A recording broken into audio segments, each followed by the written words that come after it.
जामिया मिलिया इस्लामिया में अधर्म के ये आरोप कॉल फॉर जस्टिस नाम की एनजीओ की फैक्ट फाइंडिंग रिपोर्ट में सामने आए हैं।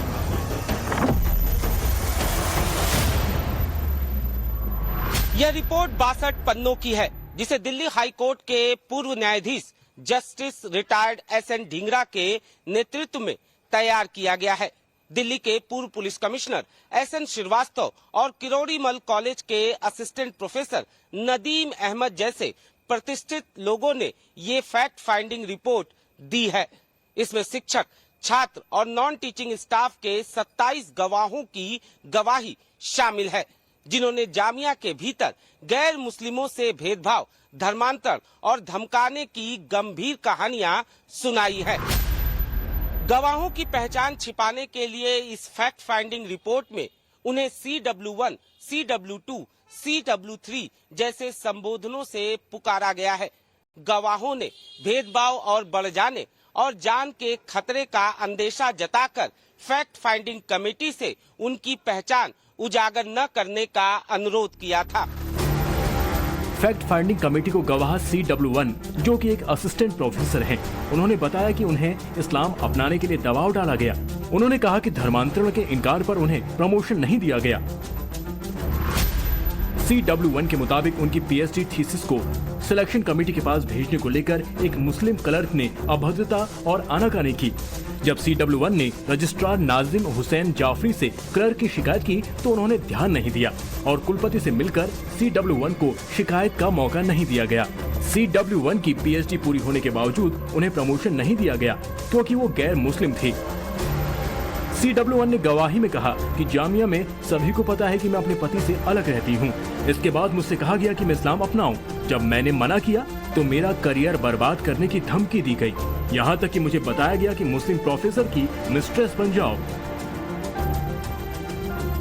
हमारे पास 3 तरह के लोग आए, ना सिर्फ स्टूडेंट बल्कि प्रोफेसर, नॉन टीचिंग स्टाफ और स्टूडेंट्स, स्कॉलर्स भी। तो सबकी परेशानी तकरीबन एक जैसी थी।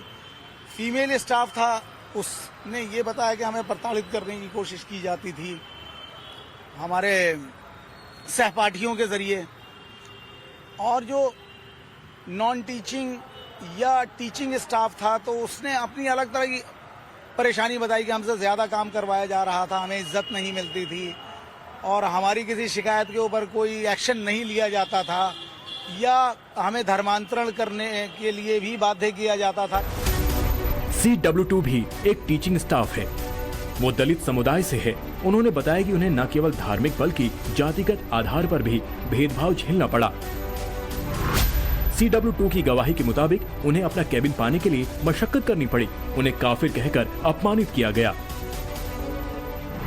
कॉल फॉर जस्टिस ने ये फैक्ट फाइंडिंग कमेटी तब बनाई थी जब 4 अगस्त 2024 को दिल्ली के जंतर मंतर पर वाल्मीकि समाज से आने वाले जामिया के कर्मचारी राम निवास ने भेदभाव के खिलाफ विरोध प्रदर्शन किया था।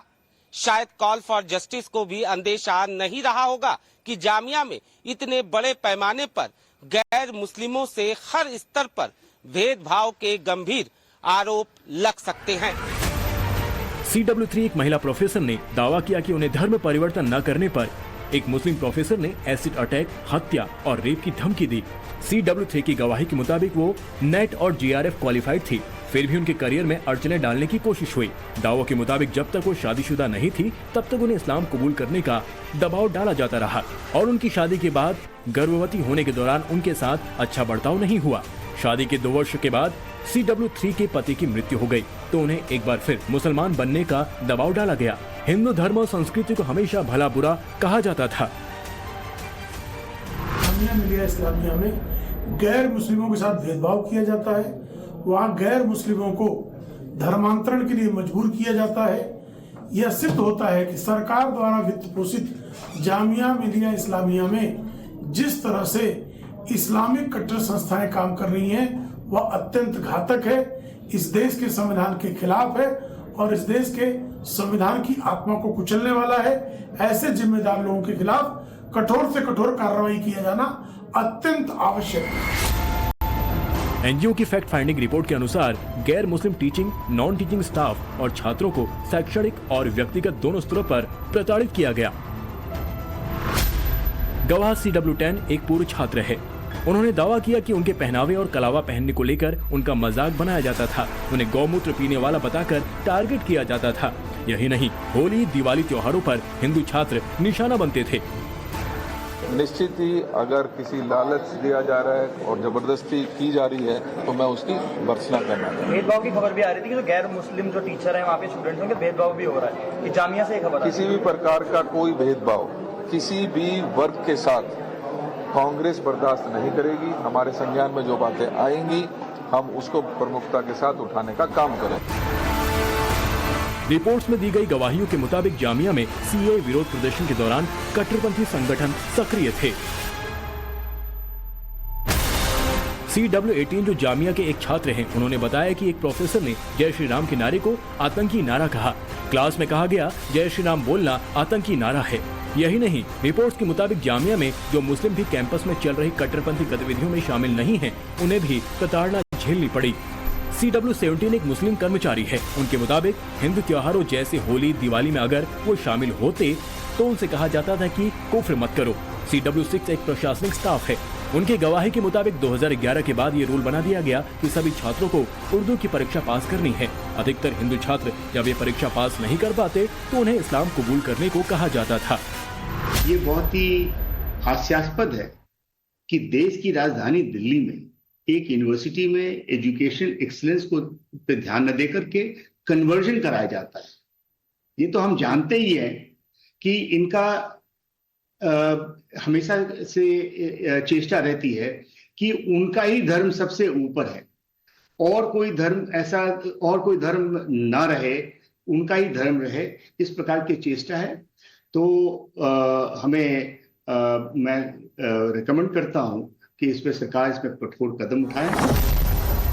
फैक्ट फाइंडिंग रिपोर्ट में 27 गवाहों के अलावा पब्लिक डोमेन में पहले से मौजूद न्यूज रिपोर्ट्स या आरोपों का भी जिक्र है। इन्हीं में एक छात्रा जिनकी पहचान हम उजागर नहीं कर रहे, उन्होंने कुछ समय पहले नवभारत को इंटरव्यू में अपने आरोप सामने रखे थे। बहुत सारी लड़कियां हैं जिनके साथ इस तरीके से बात हो रही है, लेकिन वो लाइमलाइट में नहीं आना चाह रही हैं इस डर से कि जो मेरे साथ हो रहा है वो उनके साथ ना हो। मेरे साथ स्टॉकिंग शुरू हो गई है, मेरे अगेंस्ट ही लोग बोलने लगे हैं। एक प्रोफेसर है जिन्होंने मुझे बिल्कुल पोलराइज कर दिया है क्लासरूम सिचुएशन को लेकर। कॉल फॉर जस्टिस की इस रिपोर्ट के बाद नवभारत ने जामिया मिलिया इस्लामिया का पक्ष जानने की कोशिश की। पहले तो विश्वविद्यालय की ओर से सामने आने से बचा गया, बाद में ये भरोसा दिया गया कि इस रिपोर्ट के आधार पर जांच करेंगे, एक्शन लेंगे। कोई भी ऐसी घटना होती है तो will be very serious on it.